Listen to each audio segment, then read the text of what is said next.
Siguro kung mayroong mga bastos ng senador, ito na sigurong si Rapi Tulfo ang pinakabastos na senador.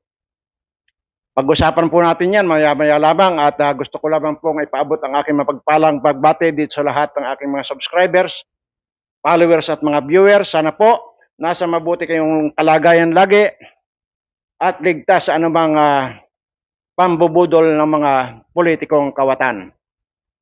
Yan po at yan po yung pambungad natin. Ayon po dito sa aking obserbasyon na sabi ko nga kung may bastos sa senador ay ito na yatang si Rapi Tulfo ang pinakabastos. Ay bakit ko nga po ba nasabing pinakabastos sa senador ito? Una, wala ka pa namang napapatunayan na korupsyon ay ganyan kada umasta, hihiyain mo yung mga resource person ninyo. Ito na nga po yung lagi kong sinasabi, na dapat yung mga ganyan, hindi nyo na sinisipot yan. Lalo na dyan sa Kongreso, huwag nyo nang siputin. Unang-una, hindi pa man kayo guilty, ay hinahatulan na kayo itong mga animal na ito. Kaya ito yung mga bastos na mga mambabatas. Ganon din dyan sa Kongreso. Di ba't napakarami rin mga bastos dyan? At halos lahat na. Sabi ko nga, wala kang mapili rito sa mga animal na ito eh. Pangalawa, kung okay sana kung ito ay yung mga ganong style nito ay nangyari na po ito eh. Yung pangbabastos ng mga senador diyan, kunin ko lang ho, i-refresh ko lang yung inyong mga isipan.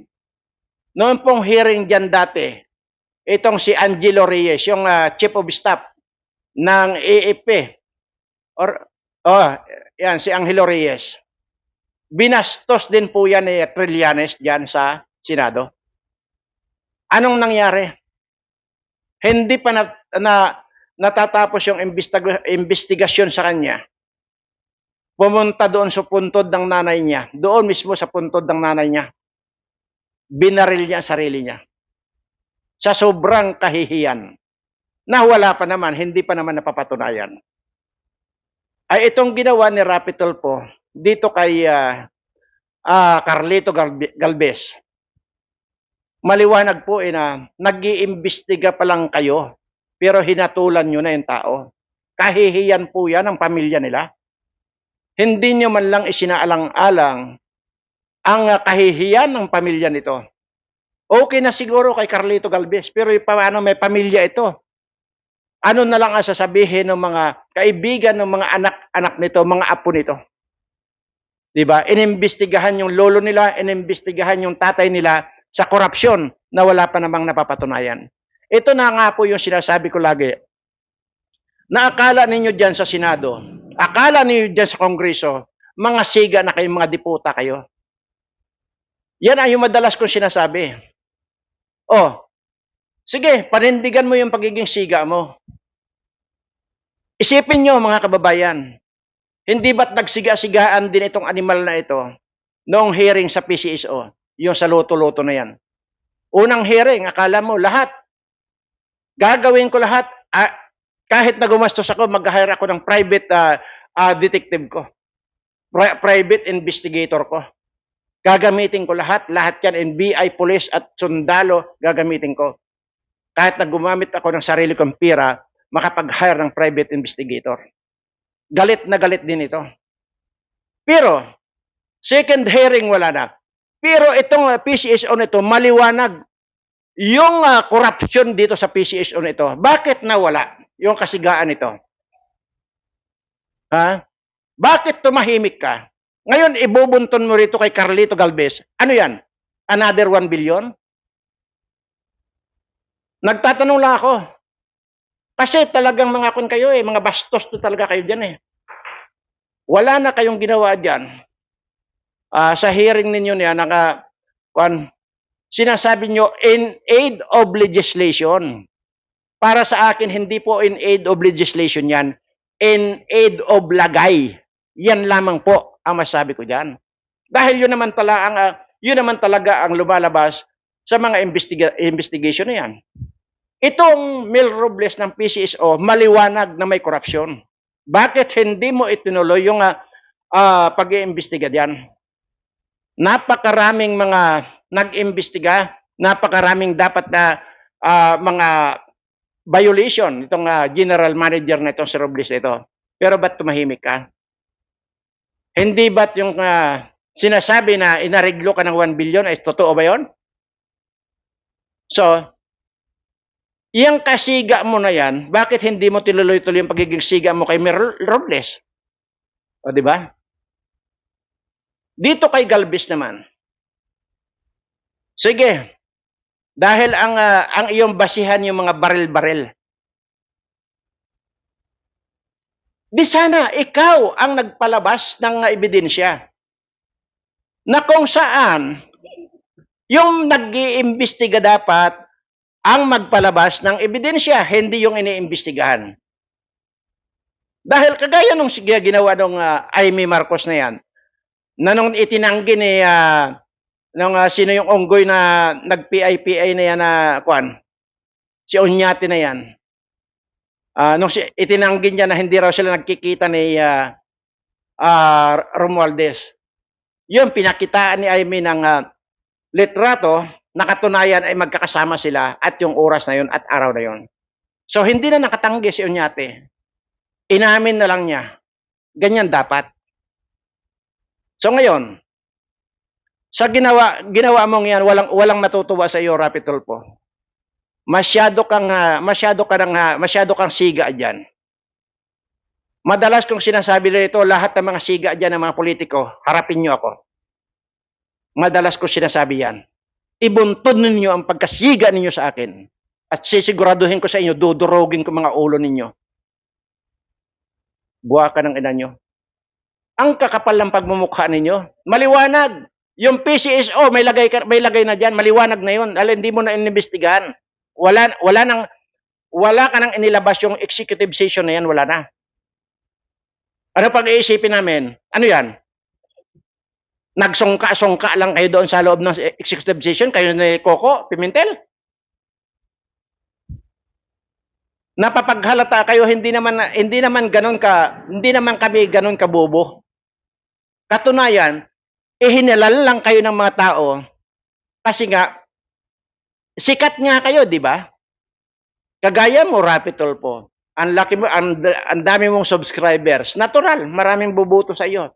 Dahil yung mga pagtulong mo kuno, pagtulong mo kuno sa mga nangangailangan. Pero hindi yun eh. Dahil madalas ko rin sinasabi rito, yung ginagawa mo, kung gagawin ko rin yun, lahat na lang na mag-asawa, lahat na lang na mag-girlfriend, lahat na lang ibubuyang-yang ko dyan sa YouTube channel ko. At marami din ako subscribers. Yung mga sinasabi mong tinutulungan mo ng mga kung ano-ano, yung mga binibigyan mo ng tulong dyan, kung anong gamot-gamot dyan, mga bigas-bigas na yan, grocery na yan, ay kung yun din ang gagawin ko, marami din ako subscriber. Kung yun lang ang batayan natin.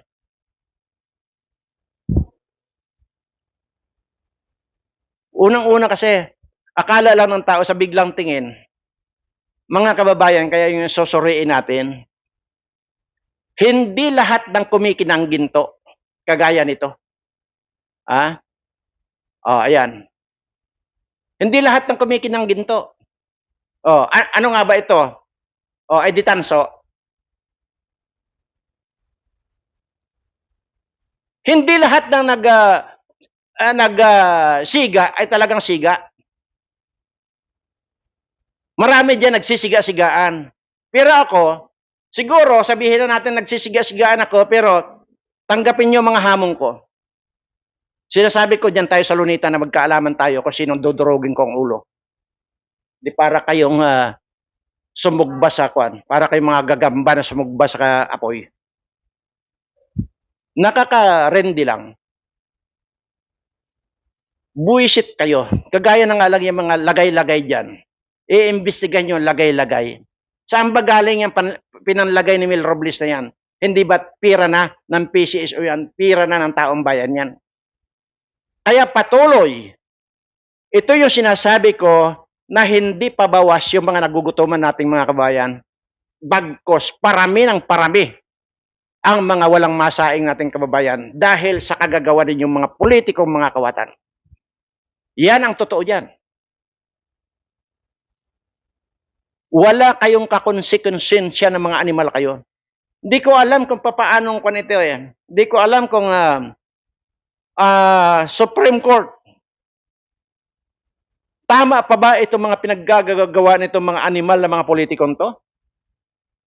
Mamagitan na po kayo sa Supreme Court. Dahil unang-una, wala naman talaga silang na ipapakulong dyan sa mga investigation nilang yan. Never silang nakapagpakulong dyan. Ang pinakulong lang nila dyan sa Kongreso, yung si Eric Siles at saka si Doc Loren Badoy. Dahil sa katarantaduhan lang ng mga yan. Wala naman silang dapat nakuhan. Gusto lang nilang pigain yung dalawang resource person nila, binastos nila, pinakulong pa nila. Ganyan itong mga animal na ito. Ang sinasabi ko lang dito, Supreme Court, mamagitan na kayo rito dahil nakikita nyo naman kagaya ng nga lang ng mga pangbabastos ng mga resource person nila. Di ba? May isang buhay na dyan na nawala dahil lang sa pangbabastos itong mga animal na mga politikong ito. Sinabi ko na po yan kanina, si Angelo Reyes. Dahil sa pangbabastos si Trillanes ay nagbaril sa sarili. Dahil hindi na niya nakayanan yung kahihiyan na ginawa nitong si Trillanes na ito. Kaya itong si Trillanes na ito, dapat ito, sinabi ko nga, pag nahuli ko, palalamon ko sa buaya ko dito dito sa basement ko. Palalamon ko sa buaya pag nahuli ko yan. Maniwala kayo sa akin. Ito yung mga buisit talaga ng mga politikong ito na walang ginawa kundi pahirapan ang mga kababayan ko. Pahirapan lalo itong mga mahihirap nating kababayan. Yan ang mga gawain itong mga demonyong ito. Grabe. Nakakapanggigil itong mga animal na ito. Kaya sinasabi ko nga di ba? Yung gusto makipagpatayan nga sa akin, i-call nyo na nga itong kwan ko. Lahat ng mga kawatan dyan, mapasinado, kongreso, lahat ng mga kawatan, humarap nga kayo sa akin, sa loob ng 10 segundo, lalagutin ko yung mga hininga ninyo mga animal kayo. Buisit kayo. Grabe. Grabe yung pangbabastos nyo dyan sa mga resource person ninyo. Kung hindi nyo alam yung sagot, kung hindi nyo gusto yung sinasagot ng resource person niyo, pilit ninyo, diyan kayo nagagalit hanggang sasabihin yung mga tanga. Di ba? Sinabi pa ni Tolpo na tanga daw. Katangahan daw yung ginawa ni Carlito Galvez. Ito pa. Kung kami mga ordinaryong mamamayan, sige, huwag na muna itong mga ordinaryong mamamayan. Kung yung mismong kapatid mo, si Bintolpo, hindi sinang-ayunan yung kabastusan mo. Bakit? Dahil unang-una, yung kapatid mo, si Bintolpo at saka si Erwin Tolpo na humarap din dyan dati sa Senado, binastos din ni Trillanes, kaya ang sama-sama ng loob ng kapatid mong si Bintolpo. Dahil pinagbintangan na agad na wala pa naman, malayong-malayo sa katotohanan, pinagbintangan, binastos na agad yan ni Trillanes sa hearing sa Senado. Naulit lang sa katauhan mo, Rapi Tolpo. Kaya mismong kapatid mo, hindi ka sinang-ayunan. Kulang na lang sabihin, bastos ka. Bastos itong kapatid ko. Kulang na lang niya sabihin ganun. Kung yung kapatid mo, napuna yung kabastusan mo, how much more kaming mga nanonood, how much more kaming mga ordinaryong mamamayan. Bago-baguhin mo yan. Yung ugali mong yan. Pero dapat hindi ka dyan dapat Unang-una, baka hindi mo alam, marami nagagalit na kapwa mo senador dahil ikaw yung pinakaipal na senador diyan. Di mo napapansin 'yon? Yung mga nakapaligid sa iyong mga abogado, yung mga staff mo, hindi ka man lang masekretuhan o i-text habang nagmumura ka diyan sa Senado, hindi ka man lang ma-text ng abogado mo diyan na nakapaligid sa iyo na, "Sir, konting dahan-dahan lang po." Hindi ka man lang mapaalalahanan. Ngayon, dahil siguro takot na rin siguro sila sa iyo. Grabe itong ang nangyayari sa ako natin. Kung hindi mga bastos, hindi lang mga bastos, talaga mga bastos, mga kawatan itong mga animal na ito. Ayaw kong magbitaw ng salita mga ganito, pero maliwanag. Yang kaso na inimbestigan mo kay Mir Robles, inulit-ulit kong panaurin yung unang hearing ninyo. Tapos itong pangalawang hearing, Diyos mio, kitang-kita na. Hindi ko man sinasabi, hindi man ako nagsasabing binayaran ka na, pero kitang-kita na sa puso at isipan ko at mata ko, parang gano'n na nga. Tingnan mo. Yun dapat ang binabastos mo na, hindi ba? Pero hindi eh. Unang hearing, umarangkada ka. Nakuha mo yung gustong sagot. Nakuha mo yung talagang maliwanag pa sa sikat ng araw na talagang may anomalya, may corruption sa PCSO. Pero bakit? Nung pangalawang hearing, wala na. Wala nang corruption sa PCSO. Paano? Di lang natin alam kung yan ba ay tinanggap na yung inoffer sa iyong 1 billion. Kami, nag-o-obserba lang at yun ang na-obserbahan namin. Lalo na ako. Pero nakakapanginig. Ako ang nahihiya para sa iyo dahil yung kabastusan mo dyan sa Senado. Sobrang bastos mo, ipal ka pa.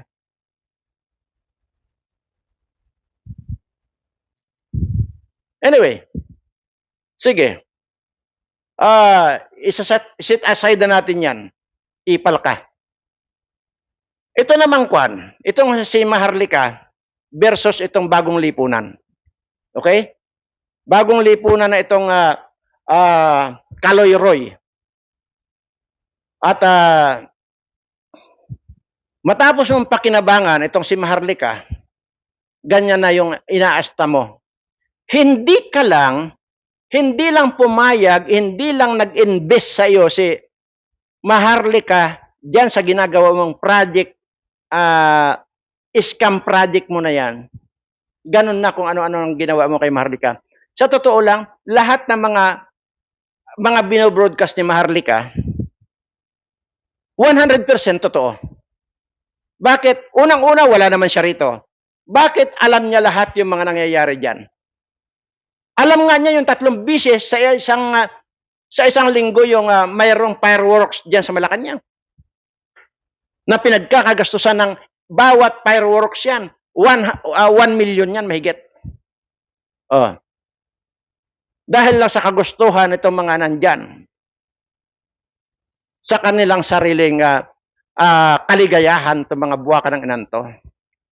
Pero again, habang gumagastos sila, ng pagpapapatok dyan, 3 bisis isang linggo, dyan sa Malacanang, ito, nandito na nakasubsob na ang mga mukha nitong mga kababayan natin dahil gutom na. Wala na silang masaing. Pero sige pa rin ang pasasa ninyo ng pera ng bayan ng mga buwaka ng ina nyo na hindi na lang kayo magkandamatay ng mga putang na nyo. Yan. Ganun yun ang pinupuntos ko. Yung Kaloy na yan, yung bagong lipunan na yan, yan yung parang unggoy, ang mukha. I-search yung bagong lipunan, Kaloy-Roy. Yung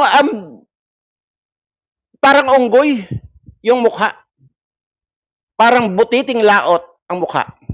Parang ba nga yung bayag niya, nilagay niya rito sa pisngi niya. Yan si bagong lipunan. Buwak ka ng ina mo. Hindi lang sumang-ayon dyan sa iyong pag-i-scam, si Maharlika, ginanyan mo na. Ngayon, doon naman sa iba na naghahamon na bakit hindi raw nagsasalita si Maharlika. Bakit? Kailangan pa bang patulan niya itong abnormal na bakla na ito? Hindi na kailangan. Hindi na kailangan patulan ni Maharlika yan. Unang-una, sino ba yan? Ano bang pagkatao niyan? Na bagong lipunan na yan. Gonggong lipunan. Kung ako dyan sa mga subscriber nito, mag-unsubscribe na ako. Ini-scam na kayo nito. Di ba may project yan? Nandiyan sa video, baka madala kayo dito sa pang-i-scam nitong animal na ito. Nandiyan niya sa Canada. Ngayon, ang gusto niya, pag umuwi daw kayo dito, ng mga OFW kayo, may marong kayo madudukot. Tanga na lang yung papatol dito. Tanga na lang yung mag-i-invest dito. Uulitin ko, mahal na mahal ko po kayo mga OFW. Kaya nga, gusto kong uulit-ulitin ito na huwag kayong pa-i-scam sa taong ito. Dahil kapag nagpa-scam kayo sa taong ito, kayo na, yung pinakabubong tao. Ayan. At ito pa masabi ko, bakit kaya lahat na lang ng vlogger nito inaaway nitong gonggong na ito? Lahat, inaaway niya. Ganyan ang pinapalo ninyo, ganyan ang sinusubscribe ninyo, itong mga ganitong klaseng tao. Lahat inaaway niya. Kaya hindi ako nagtataka na yung tatay nito, pinatay. Tapos, siya rin ang may sabi na maging siya, kung hindi siya nakatakbo dyan sa Canada, pinatay din. So anong kanon? Anong dahilan? So baka ito na, malamang ang dahilan, yung nangaaway ito. Itong gonggong lipunan na ito. Yan yun. Siya na may sabi niyan. Kung hindi siya nakatakbo sa Canada, pinatay din siya. Susunod siya sa tatay niya. Di may something dito sa kwan. Tingnan nyo lang. Kinalaban niya si Maharlika, hindi na nga nagsasalita si Maharlika. Pero tuloy-tuloy pa rin yung kung ano-anong paninira kay Maharlika. Nagbaliktad tuloy ang sitwasyon. Si Maharlika ang nagkaroon ng bayag at itong si Gonggong Lipunan ang nawalan ng bayag.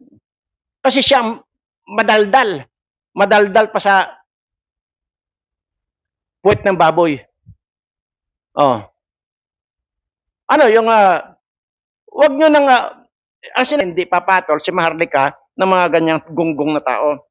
Anyway, ganun pa man ay paparinig ko na rin sa iyo, sa inyo lahat, na para na ring sinagot ni Maharlika yung mga sinasabi ninyo. Ito. Saan na ba yun? Ito, pakinggan nyo ha. Para na rin yung sinagot. Malaking. So, nakapag-vlog na ba ang lahat ng mga dugyots? Nalagay na ba ang mukha ni Maharlika sa mga thumbnail para makapag-contribute sa kabuhayan nila? Kaya I hope, di ba, kaysa magnakaw kayo or, magpabayad kayo kay Lisa Smugs, okay na yung gamitin niyo yung aking alindog para naman mamantikaan yung mga bunganga nyo. That's okay. Okay. Right? Ayan. So ngayon, kasi parang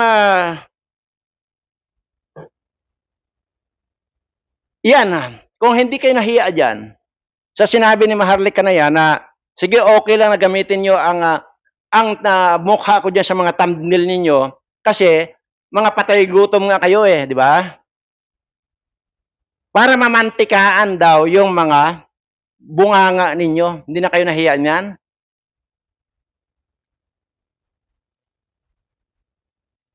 Dahil lang dito sa putang ng gonggong na lipunan na ito, Yan ang sagot ni Maharlika. Oh. Ngayon, ano masabi nyo? Ako, aminado ako rito dahil ang sinasabi ko, kaya nga, hindi ko kinukanyan, lahat yan, buo yan, na nire-upload ko sa channel ko dahil ang purpose ko dito, malaman ng lahat ng Pilipino. At sa pag-analyze ko dito sa mga binira niya, totoo. Unang-una sabi ko nga, wala siya rito. Bakit nalalaman niya lahat? Pati lahat ng mga nangyayari diyan. At may nagpapatunay diyan. At ito na. Darating na yung ikuko na, niluluto na. Yung voice record ni Lisa. Niluluto lang yung para lang magpayagan parehas yung resource nitong recorded voice ni Lisa na ito. Ewan ko kung ano yun. Pero inamin na ni Maharlika nandyan at inaayos na lang niya yung kwan. Yung usapan doon sa nagbigay sa kanya ng kwan yan. Dahil well, kung ano pa yung aayusin nila, yun ang hindi pa natin alam, pero nandoon na kay Maharlika, igugo na yan. Yung boy na yun. So, ayan. Mga kababayan na nakasubscribe dito kay Kaloy Roy na ito na gonggong lipunan, bagong lipunan na gonggong. Hindi ito yung tamang tao na para suportahan ninyo. Hindi ko sinabing ako suportahan nyo dahil ako ang tamang tao. Pero iisa lang ang sasabihin ko sa inyo, hindi ko pinagkakakitaan tong YouTube channel ko.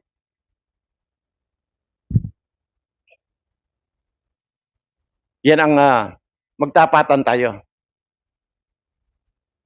Gonggong ito.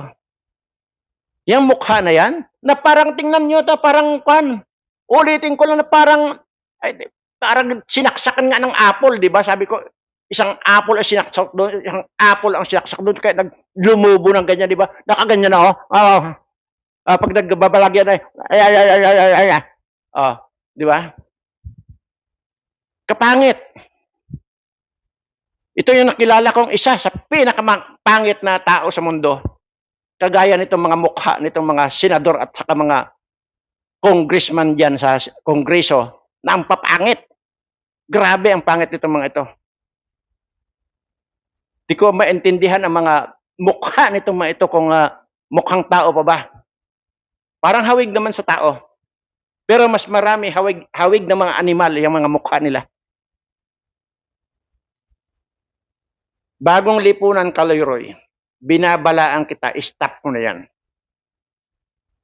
Baka palakihin ko yung bayag mo. Buwa ka ng ina ka. Salamat po.